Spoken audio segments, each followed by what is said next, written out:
Hey there, Nick Klein with Body by Choice Training. So our niche in the fitness industry is individualization. There's not a cookie cutter program that works for everyone. People are different. They need different things.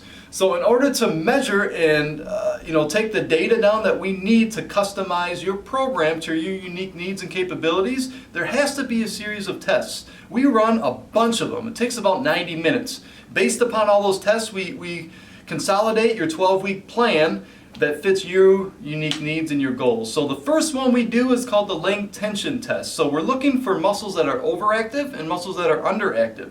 It's going to tell us a lot as far as what exercises that individual needs, what angles they need, and what type of repetition and set schemes that will suit them best based upon the goals they're after.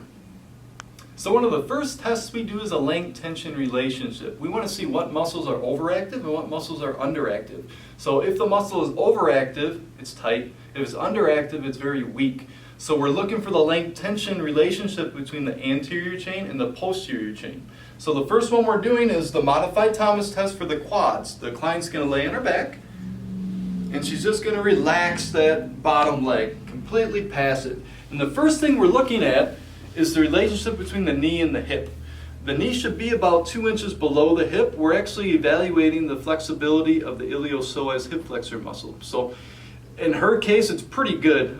She might be a ½ inch off, but I'm super happy with that. Her lower limb represents more rectus femoris, that big quad muscle. It should be perpendicular to the ground, and it is. So the right leg, I have no issues with the length tension. We're going to quick switch her and see if there's a discrepancy between limbs.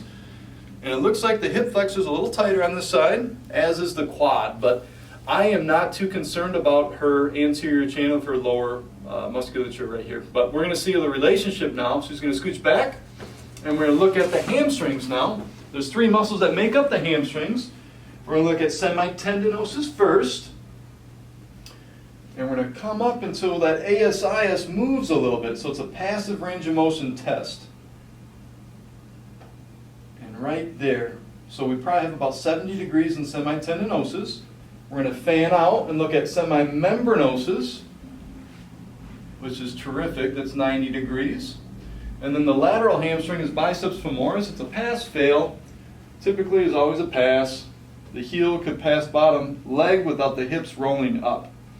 So if you look at this, she's pretty balanced from a length tension standpoint. Quads were optimal.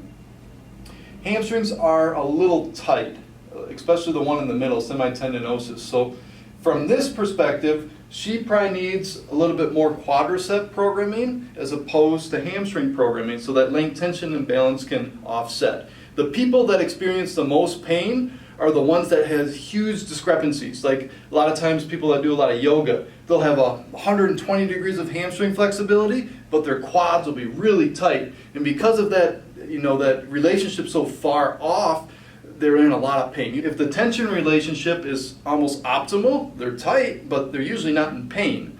So this is the first test we do. I sort of summarized it because we look at the entire muscle system.